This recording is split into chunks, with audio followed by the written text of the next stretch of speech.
पटना विश्वविद्यालय के कुलपति श्री गिरीश बाबू,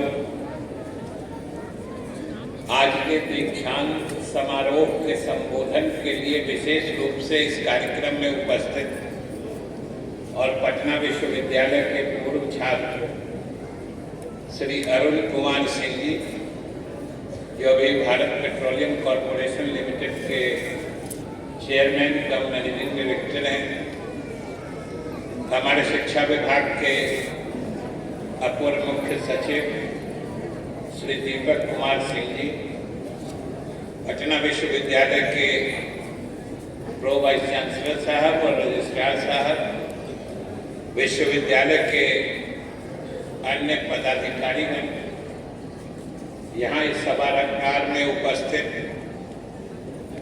प्रधानाचार्य महोदयगण, सभी सम्मानित शिक्षकगण और हमारे भविष्य के इस प्रदेश और राष्ट्र के निर्माता, प्यारे छात्र छात्राओं और मीडिया के साथियों, सबसे तो पहले मैं पटना विश्वविद्यालय प्रशासन को आज के इस सफल दीक्षांत समारोह कार्यक्रम के आयोजन के लिए बिहार सरकार की ओर से बधाई देता हूं और शुभकामनाएं देता हूं कि उन्होंने ये बड़ा ही सफल कार्यक्रम का आयोजन किया है और इनको बधाई और शुभकामनाएं देने के साथ ही मैं आभार भी प्रकट करता हूं कि इन्होंने इस सफल कार्यक्रम के आयोजन में मुझे भी शिरकत करने का मौका दिया है। इसके लिए मैं हृदय से पटना विश्वविद्यालय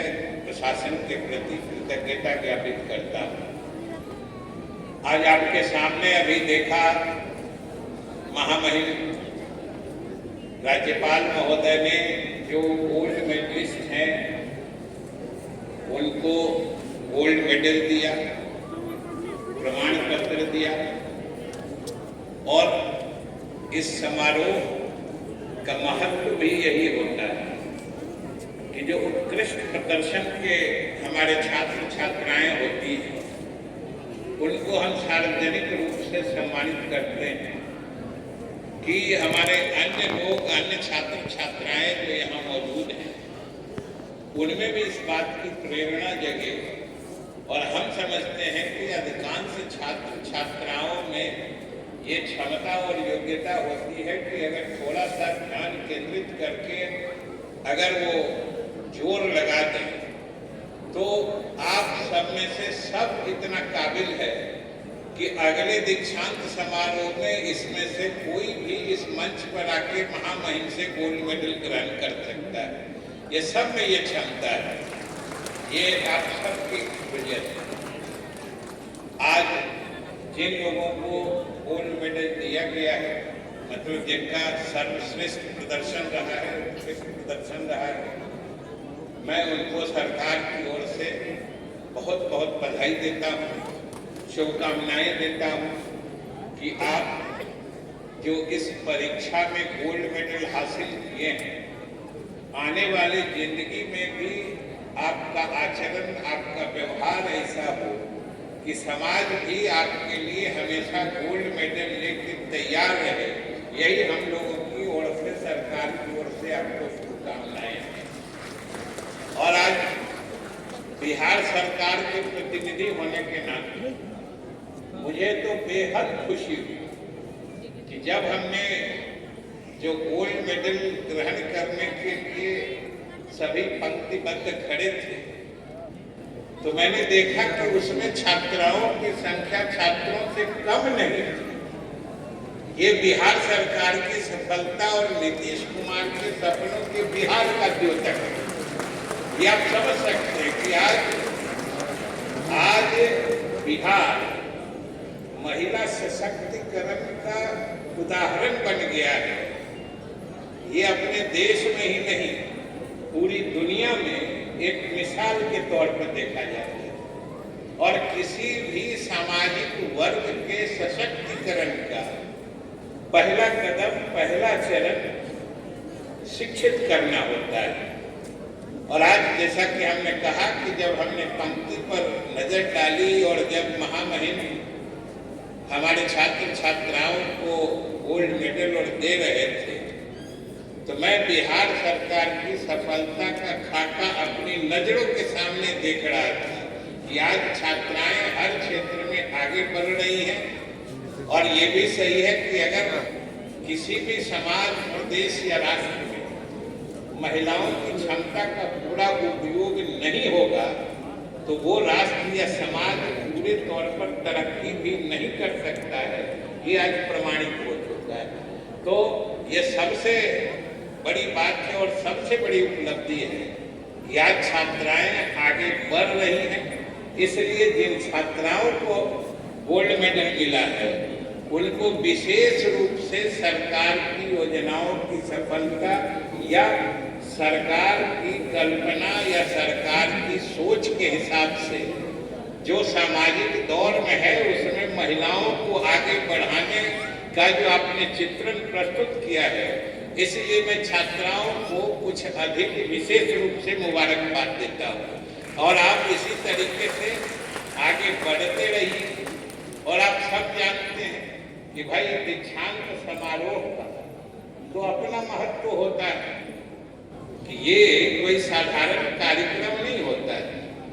ये एक सेशन सत्र के अंत में जो पूरे सेशन भर हमारे वाइस चांसलर साहब, विश्वविद्यालय प्रशासन से लेके हमारे सभी सम्मानित शिक्षक गण जो प्रयास करते हैं, चेष्टा करते हैं और आप सभी स्टूडेंट्स या छात्र छात्राएं मेहनत करते हैं, ये उसका चरम बिंदु होता है, ये उसका उत्कर्ष होता है। आज के दिन वो प्रस्तुत होता है।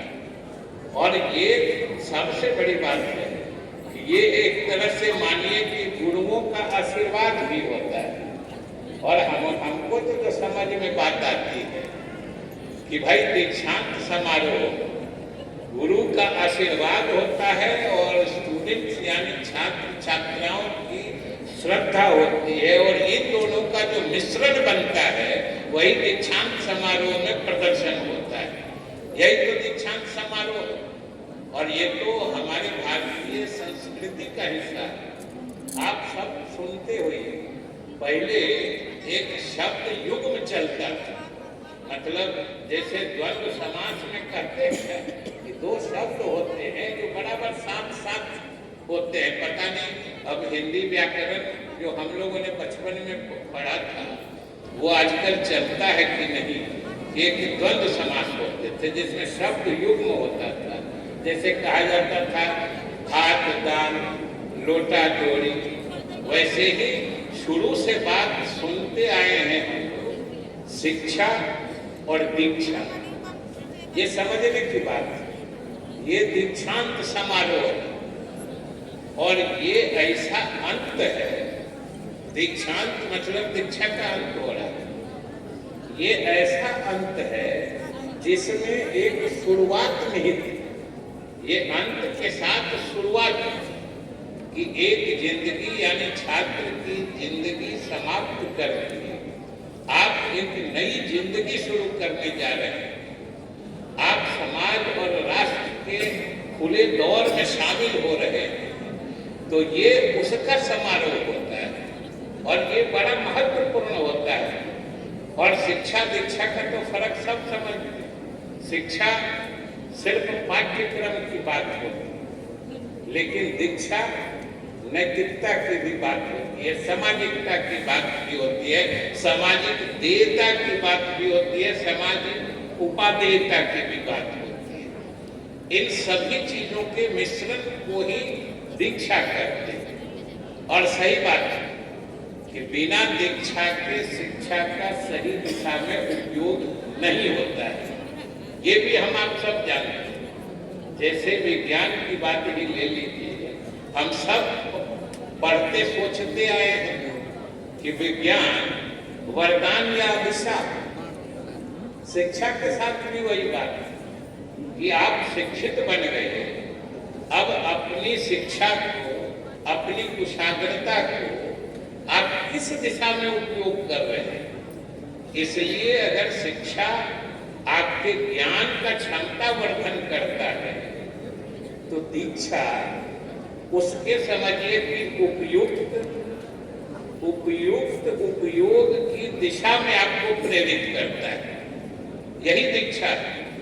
बिना दीक्षा के शिक्षा रास्ता भटक जाती है और फिर किसी गलत दिशा में लोग प्रवृत्त हो जाते हैं। इसलिए दीक्षा हमेशा से और हमेशा देखिए कि दीक्षा जिंदगी भर के लिए होती है। शिक्षा पाठ्यक्रम तक होती है, शिक्षांत नहीं होता है, दीक्षांत होता है। शिक्षा जिंदगी भर चलती है, लेकिन दीक्षा जो सामाजिक या राष्ट्रीय मूल्यों को आपके अंदर पिरोया जाता है, ये उस सेशन का है। और ये एक तरह से समझिए कि हमारा आपका संकल्प होता है कि हम जो शिक्षित बने हैं या हमारे शिक्षकों ने या विश्वविद्यालय ने जो हमें शिक्षा लेने ग्रहण करने का अवसर प्रदान किया है, उसको भविष्य में हमको समाज और राष्ट्र के हित के लिए उपयोग करना है। ये इसके संकल्प का दिवस होता है। और इसीलिए आप देखिएगा कि इस समारोह को इस ढंग से कितने प्रोटोकॉल के साथ आयोजित किया जाता है। शुरुआत में ही आपने देखा होगा कि महामहिम के साथ हम लोग सब पंक्तिबद्ध होकर अनुशासित तरीके से स्टेज पर आपके बीच आए। ये जिंदगी में अनुशासन का पाठ पढ़ाता है। अभी के बाद से शायद आप विश्वविद्यालय से निकल के जाए, समाज में राष्ट्र में अनेक तरह की समस्याएं आती, अनेक तरह की स्थितियां परिस्थितियां पैदा होती हैं, लेकिन हर परिस्थिति में हम आप संतुलित होकर अनुशासित होकर अपना आचरण करें, ये सबसे बड़ी सीख होती है इस तरह के समारोह। और जब आप इस तरह का आचरण रखेंगे समाज के लिए, तो आप इतने उपयोगी या इतने बड़े असित साबित होइएगा कि आज तो आपको गोल्ड मेडल मिला है, समाज आपको डायमंड मेडल देने के लिए हमेशा। देखिए अरुण बाबू है, देखिए अरुण बाबू कहाँ से यहाँ से पढ़ के गए और काम में लगे हैं। भारत सरकार के एक सार्वजनिक प्रतिष्ठान के सबसे ऊंचे पद पर है, लेकिन विश्वविद्यालय और आपसे अपना जुड़ाव रखते हैं, वरना ये इस कार्यक्रम में नहीं आते। दीक्षा का एक मतलब ये भी होता है, अगर दीक्षा नहीं हो तो शिक्षित व्यक्ति देखिएगा हमेशा अपने को समाज से अलग समझने लगता है। एक कहा जाता है ना कि मैंने आई एम समथिंग डिफरेंट। समझ लीजिए कि ये जिसी समय फीलिंग मन में आई कि हम औरों से अलग हैं, मेरी तो बात ही कुछ और है।